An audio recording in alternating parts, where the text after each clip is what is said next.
Hello YouTube, Goddard Radio Moscow here again with another beer review for you, as is usual. Now this guy is one that I brought back from a recent trip to Freiburg in Breisgau when I went down there a couple of weeks ago in fact. But I brought this guy back. It's been sat in my fridge for about 2 hours or so, and my professor from Aberdeen came to visit me yesterday, so we drank a little bit of this because it would have been an absolute monster to review with a full bottle of this guy.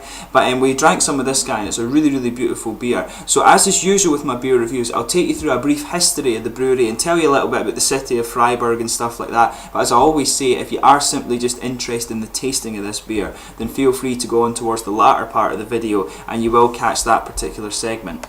So just for those of you wondering, Freiburg is a little town just in the very southwest corner of Germany, in the state of Baden-Württemberg. It's got a population of about 220,000, and the Bundesliga team there, of course, is always worth a watch. That's why I chose the weekend I went down there. I saw SC Freiburg play Werder Bremen, and the home team won 3-1, and it was a really good game as well. But the Freiburg Altstadt is beautiful, and they've got the second oldest university in Germany there, I believe. It's the Albert Ludwigs Universität Freiburg, and it was 1457, I believe, that university was founded. So a very old education institution, if you like, and it's got a really nice campus as well. So if you're looking for somewhere to study, you know, give it a go. But to move on to the history of the brewery, if you like, the brewery was actually founded on the 1st of December 1877 by Julius Feierling in the Venerable, and the first mention of this property, if you like, is in the year 1460, and it's called the Island Brewery. It's on, when you go and walk through Freiburg, there's these little waterways and stuff, and a lot of little islands in certain parts of the Altstadt. So it's actually a really cool place. It's very unique in that sense that it has all these little waterways going down past the pavements and the trams and stuff like that.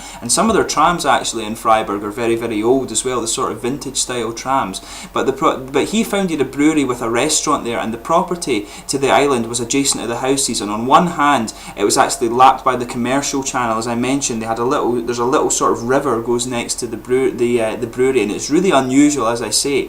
But this actually went to the other part of Freiburg, which was called the Stadtbekel, and therefore it was actually called the Island. The brewery was called the Island Brewery after that. So just because, like I say, just because it's in this sort of part of Freiburg with all the islands. But here Julius Feierling brewed the first lager in Freiburg, and he was able to operate very quickly, and he grew the business very fast with much hard work and determination. And a few years later he actually had to move the brewery due to the lack of space. But the new location that he had was in the Green Woods Road in the Augustinian Place.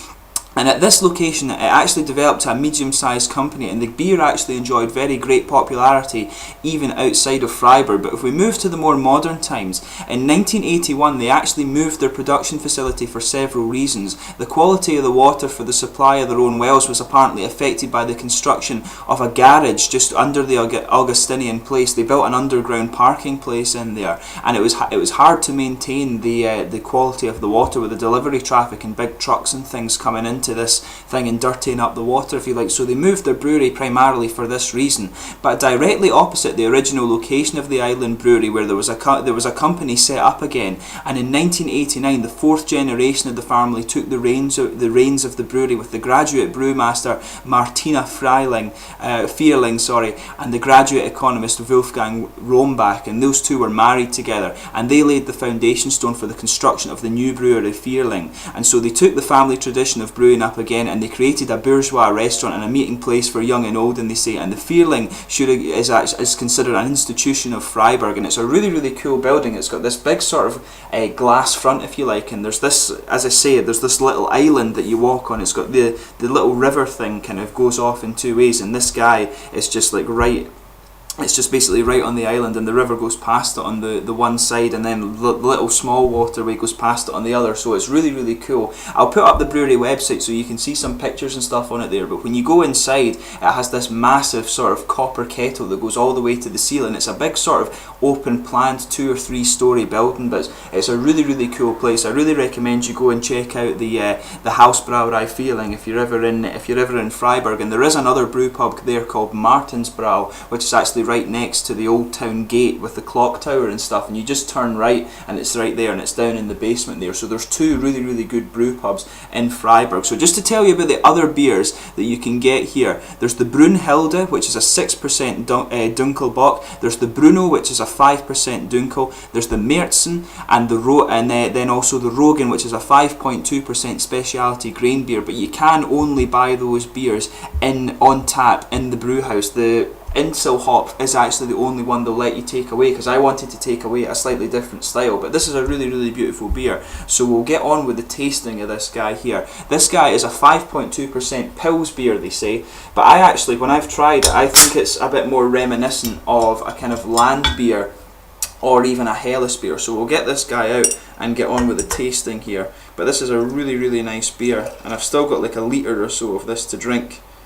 So really beautiful looking beer. As you can see, if I hold this up to you, I'll just make sure this guy will sit back. But as you can see, it's a really beautiful sort of cloudy golden colour. It's 5.2% ABV. It's a bottom fermented light lager, as they describe it, and it's brewed with an original gravity of approximately 13%. And obviously, as you can see from the sort of consistency of it, if you like, it's unfiltered. If I put my fingers behind it, I can just see the sort of shadows of them there. You can see the nice sort of two-fingered white frothy head. But it's a really beautiful looking beer, this guy, in my opinion. I'll just shut this up for the moment.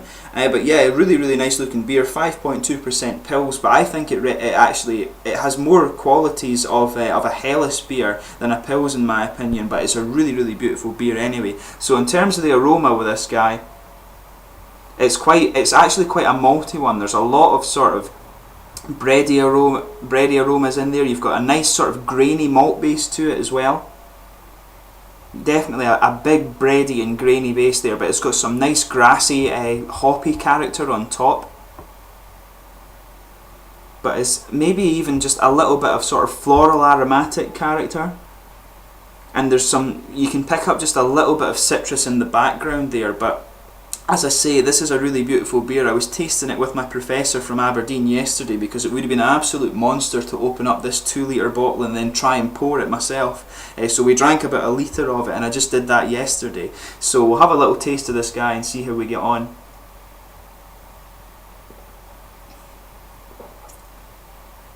Yeah, a very grainy malt base here. It's slightly sweet, but it's very nicely done.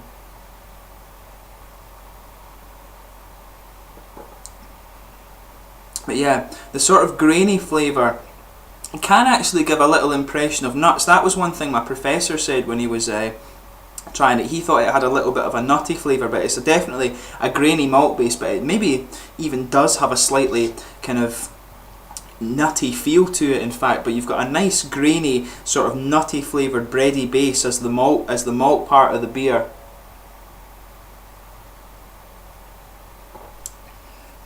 But the bready character at the start also has a little bit of nice sweetness to it. And there's maybe actually just even a little tiny hint of caramel in there, to be honest, but mainly a grainy and even a little nutty flavoured bready malt base in there. In fact, it's really nicely done, the malt base on this guy.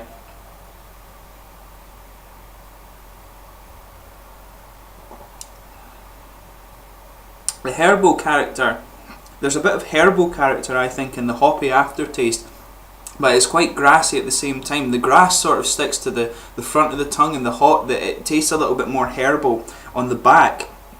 And that's the thing, your front taste buds are a little sharper than the ones at the back, but it's definitely a mix of herbal and grassy character on the hops, and there is just a little underlying citrus element there that you can pick up in the aroma.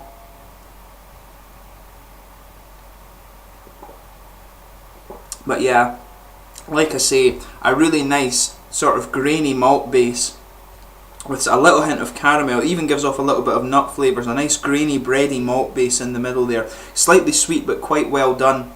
Then when you move into the hop part of the beer, you've got the grassy hops coming at the front, and then a bit more of a herbal character towards the back of the palate there, and there is an underlying element of citrus to it.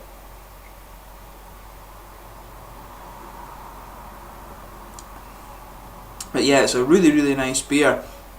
I think it should maybe actually be served a little bit warmer than this to make the malt base come out a little better. And I think, because I put it in the fridge, but in the brew pub they will actually serve you, I think, around 4 degrees or something like that. Oh, sorry, no, I think 8 degrees actually, they said, because I asked them what temperature it was. They said it was 8 degrees they'll serve the beer at, and then you get the base. It makes it a little bit thicker, because now it feels like it's quite a light bodied beer, but in the brew pub it is actually more of a, it feels like more of a mid bodied beer. It's a little bit heavier. The carbonation of this guy is very, very soft. It's actually one of the smoothest beers that I've come across, and that's actually quite difficult in Germany, because that's one of the trademarks of German beer in my experience, is that it is very, very smooth beer, and it's actually slightly dry throughout this guy as well, but it's a really, really nice mouthfeel. And overall, this, I would actually even go as far as saying this is one of the best Pilsner beers that I've had. If you do describe it as a Pils, it's definitely one of the best Pils I've had. But the Eisgrubbrau from Mainz, their Helles was really good, and this one's up there with that as well. A very, very nice Helles beer in my opinion, or Pils Helles beer. And very unique in the sense, I've not had one that's had such a sort of grainy malt base to it, so it's really, really nice. And as I say, it gives off a little bit of kind of nutty character in the flavour there as well, so really, really good. So I mean, I highly recommend, if you get the chance to go to Freiburg in Breisgau in the southwest corner of Baden-Württemberg in Germany, definitely go and check out the Hausbrauerei Feierling, and their Inselhopf beer is really good. As I mentioned to you, they've got the other beers there that are seasonal, and you can try some of those depending on when you go, but I highly recommend you go and check out Hausbrauerei Feierling. And you know, Freiburg is a really beautiful little town, and it's classic old Germany, and I think it was pretty much untouched during the war and things like that, so it is a kind of properly old Germany, so really, really cool place to go and visit. But I hope you've enjoyed the beer review. If you do happen to have tried any of these beers yourself, please let me know your own thoughts on them. It's always interesting to hear that, especially when it's from the sort of smaller breweries and the brew pubs like this in Germany. Always interesting to actually hear German views on their own beer as well. So thanks again for watching my beer reviews. As I say, check out the brewery website in the video description there. Have a little look and see what you think. Go and visit them if you're in Freiburg. But thanks again for your support over my 170 or so beer reviews that I've done now. I really enjoy doing them, so thanks for your continued support.